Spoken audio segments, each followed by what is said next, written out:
السلام، كنتمنى تكونوا بخير وعلى خير. مرحبا بكم في فيديو جديد. اليوم ان شاء الله غنبقاو في تحضيرات العيد، وغادي نوجد معكم واحد الفقيقسات مالحين بمذاقات مختلفين وباشكال كيجيو مختلفين وزوينين بزاف. كما كتشوفوا هادشي كامل بكيلو واحد ديال الدقيق، غنخرجوا منه كميه كبيره ان شاء الله ديال الفقاس المالح.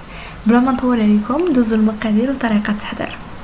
هنايا خديت واحد الكيلو ديال الدقيق، درت معاه واحد 250 غرام ديال الزبده اللي تكون عاديه نباتيه، زبده مانغارين ديال اللي كتستعملوا ديال التوريق ولا اي حاجه عندكم، ولا ديك الزبده اللي عاديه. المهم انا هنا خدمت بليليا. زدت عليهم واحد الهكه ديال دانون مسوس، ضفت عليهم الملحه تقريبا واحد المعلقه كبيره ديال الملحه، وغنضيف شويه ديال السكر سنيده تقريبا واحد نص معلقه صغيره، معلقه كبيره ديال لا موطارد كتزيد واحد البنه خطيره على هاد البقيقسات، وغادي نضيف تقريبا نص معلقه صغيره ديال الحار السودانيه، وواحد نص معلقه ديال البزار، واحد نص كاس ديال الزيت العاديه. زدت عليهم الفرماج العادي، تقدروا تضيفوا اي جبن عندكم. الا كان عندكم داك الحمر كيكون احسن، هذا كيكون اللون ديالو اللون الغلاف ديالو احمر. درت انا هنا 3 ديال القطع ديال الجبن، وضفت شويه ديال الخماره حمراء ما تكتروش بزاف، تقريبا واحد راس معلقه صغيره ديال الخماره. صافي غادي نحاول نجمع داك الشيء مع بعضياته بديك الطريقه. دوك المكونات غادي نخلطهم مزيان مع داك الدقيق، وغادي نحاول انني نبسبسهم مزيان حتى يتخلطوا المكونات مزيان مع بعضياتهم بهذه الطريقه هذه. المهم هاد العجينه هذه كما عارفين ما خصهاش تدليك، حاولوا تجمعوها في الاولى بهذه الطريقه، جمعوها مزيان هي بيديكم هكا بصبعانكم.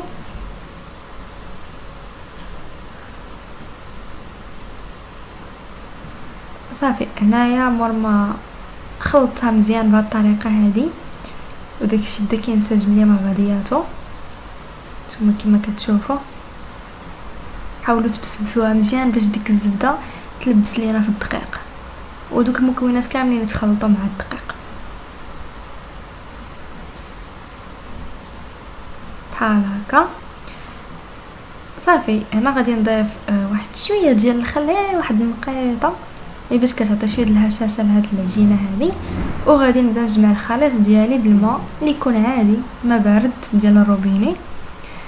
نبدا نجمعو كما كتشوفوا بهاد الطريقه هذه بصبعاني، ما غاديش نعرك كاع هاد العجينه هذه. نحاول نبقى كنجمعها بهاد الطريقه هذه ما خصهاش تعرك.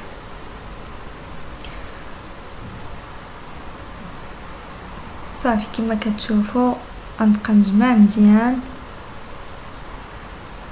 المهم نتوما بقاو تضيفوا الماء بشويه بشويه عاوتاني باش ما تجرى لكمش العجينه، ما خصهاش تجي جاريه، وفي نفس الوقت خصها تجمع لينا مزيان. هانتوما كما كتشوفوا كنحاول نجمع بلا ما نعركها بلا حتى شي حاجه بصبعاني، بلا ما تستخدموش ما تعركوهاش مزيان حيت ما خصهاش تعرك. صافي غنبقى نضيف الماء بشويه بشويه حتى نحصل على واحد العجينه اللي تكون شاده راسها وتكون مجموعه.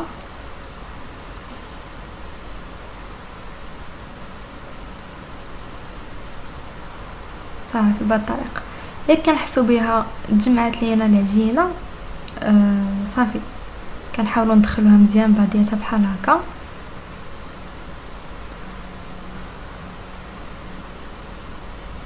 ما خصهاش تجينا جاريه وما خصهاش تجينا عاوتاني قاصحه بزاف.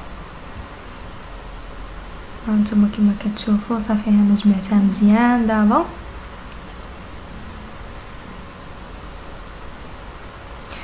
باش تعرفوا العجينه بلي راه مزيانه عندكم، فاش كتحلوها كتجيكم بحال مرمله من الداخل، ما كتجيش كتقطع، كتجي بحال مرمله.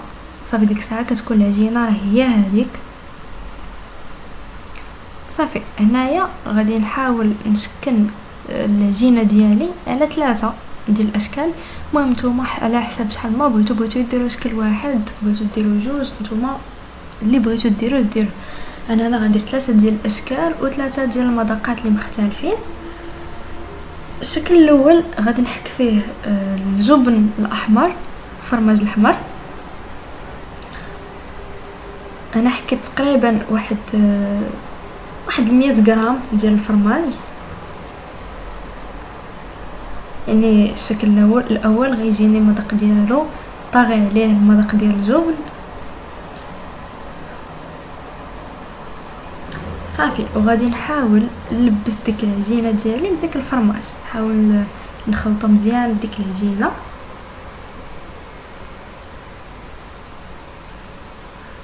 بهذه الطريقه هذه. المهم نتوما تقدروا ديروا اي مذاقات كتميزوهم بدون اقتراحات. وصافي غادي نحاول كما كتشوفوا نجمع ديك العجينه مزيان، راه كاع بصبعاني نخلطها مزيان مع داك الفرماج الاحمر حتى تنسجم ليا مزيان بهذه الطريقه هذه.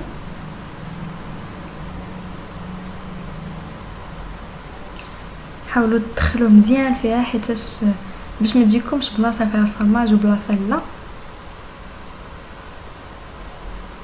صافي وهنا كنكون شكلت اول نوع ديال الفقاس. اي نوع وجدتوه ديروه في واحد البلاستيكه ولا في سلوفان وخليوه يتراجع. صافي هذا الثانيه شديت هنايا تقريبا واحد المعلقه كبيره ديال الزعتر اللي طحنته مزيان. حاولوا تطحنوه يجيكم غبره بحال هكاك وتنقيوه مزيان دوك العويدات اللي فيه. وصافي غادي نحاول حتى هو ندخلو مزيان في هاد العجينه. حاولوا تطحنوه باش ما يجيكمش كبير ويقطع عليكم العجينه ولا باش ما يجيش عاوتاني. انا هنا طحنته مزيان كما كتشوفوا. وصافي غادي نخلطو مزيان مع ديك العجينه ديالي حتى يتلبس بها كامل.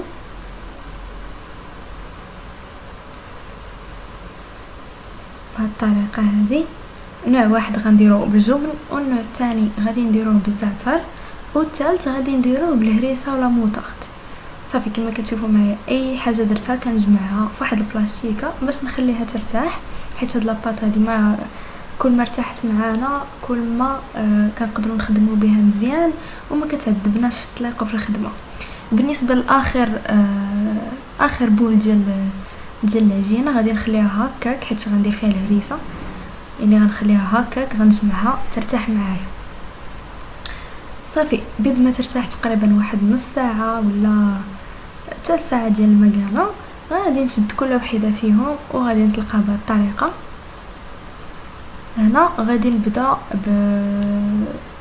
بلاباط ديال اللي غادي ندير فيها الهريسه ولا موطارد، هي الاولى حيت هاد النوع ديال الفقاس خصو يدار في الفريغو باش يجمد.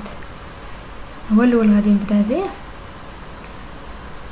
صافي نتوما كما كتشوفوا معليش الا مشات تقطعت لكم بشي بلاصه حاولوا تقادوها. انا تما تقطعت ليا حيتاش ديك البليصه كانت بقات فيها واحد شويه ديال السكر سنينه، حاولوا طحنوه بقات ليا واحد الحبيبه تما فاش جمعتها ما تخلطوش مزيان وقطعوها ليا بديك الجهه. المهم كما كتشوفوا درت في الارض شويه ديال السلوفان باش ما تلصقياش العجينه وطلقت لاباط ديالي مزيان. حاولوا ترققوها مزيان. صافي غادي تشد واحد زليفه درت فيها واحد لا موطارد، شويه ديال لا موطارد وشويه ديال الهريسه. هادشي اللي غنديرو. تقدروا ديروا بلاصه الهريسه لا موطارد والسودانيه. المهم انا هنا درت نيشان الهريسه حيت بغيت هاد الرقيق يجيو حارين. صافي كما كتشوفوا معايا غادي ناخذ واحد البانسو وغادي ندير فيه نيشان نبدا ندهن به هاد لا موطارد مع الهريسه في ديك لاباط ديالي بهاد الطريقه هذه. وصافي غنحاولوا كما قلت لكم ندهنوهم مزيان بهاد الطريقه.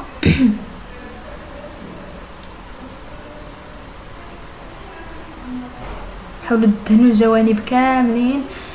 الا ما قداتكمش زيدوا شويه د لاموطارد مع شويه ديال الهريسه ودهنوا بها. هادي كيجيو خطيرين، هاد القيقصات ساهلين بزاف، دغيا توجدوهم، خصوصا هادو ديال الهريسه كيعجبوني انا بزاف. صافي نتوما كما شفتوا معايا دهنتها مزيان ديك الهريسه ولا موطارد حتى لبست ديك العجينه كامله بداك الخليط اللي عندي. صافي انا بعد ما دهنت ديك العجينه كامله غادي نقطعها على جوج بهذه الطريقه هذه، وغادي نحاول نجمعها من الجوانب بشويه بحال هكا كما كتشوفوا معايا. حاولوا تجمعوها والجوانب شويه تجمعوهم مزيان باش ما يجيش الشكل ديالهم مزيان. هانتوما كما كتشوفوا معايا حاولوا تزيروها مزيان حتى من الجوانب باش يجي شكل زويون وما نضيعوش في العجينه. هانتوما موراها هذيك غادي براسها غادي نقطعها على جوج بهذه الطريقه من جوج الانصاف.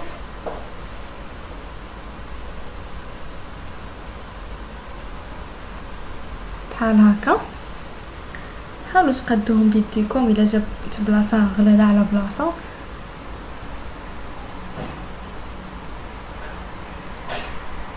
صافي موراها غادي نديرها في المجمد تجمد شحال ما جمدات معنا راها مزيان، وغندوزو نصاوبو الشكل الاخر. بالنسبه للشكل الاخر ديال الزعتر سمحوا لي ما وريتكمش في الاول. شديت العجينه وقطعتها طلقتها مزيان حتى هي نفس الطريقه، وقطعتها على 3 د المستطيلات، كل مستطيل كتقطعوه على شكل مثلثات بديك الطريقه كما كتشوفوا بالقطعه ديال البيتزا ولا بشيموس ولا اي حاجه عندكم، كتقطعوا على شكل مثلثات بحال هكاك اللي يكونوا متساويين، يكون الطول ديالهم اكثر من العرض كما كتشوفوا يكونوا طوال، وكنديروهم على شكل بتيبانات صغار بحال هكا. كنجمعوهم من الجهه الغليظه وكنحاولوا نروليوهم بحال هكاك. هانتوما كما كتشوفوا غادي نكمل بنفس الطريقه، كيجيو بنانين بزاف بالمذاق ديال الزعتر، وفي نفس الوقت المنظر ديالهم كيجي زوين بزاف وساهلين. هانتوما دغيا كيترولاو معانا. صافي غادي نكمل بنفس الطريقه تنكمل العجينه ديالي. بالنسبه للشكل ديال الفرماج سمحوا لي ما صورتوش ليكم، هذاك طلقته عادي قطعوه باي طريقه. انا قطعته على طريقه معينه بديك القطعه ديال البيتزا ودهنته بشويه ديال السودانيه مخلطه مع الخل، وصافي كان هو هذاك الشكل ديالو. هنا بعد ما جمد ليا هذا النوع ديال الفقاس قطعته كما كتشوفوا، وغندخلو الفران يطيب من التحت ويطيب من الفوق، يخليوه يطيب على خاطرو، وصافي تيتحمر لينا مزيان كيجي الشكل ديالو بهذه الطريقه. بالنسبه لهاد لي بول هادو تا هما قطعتهم على شكل كويرات بحال هكاك ديال الفرماج.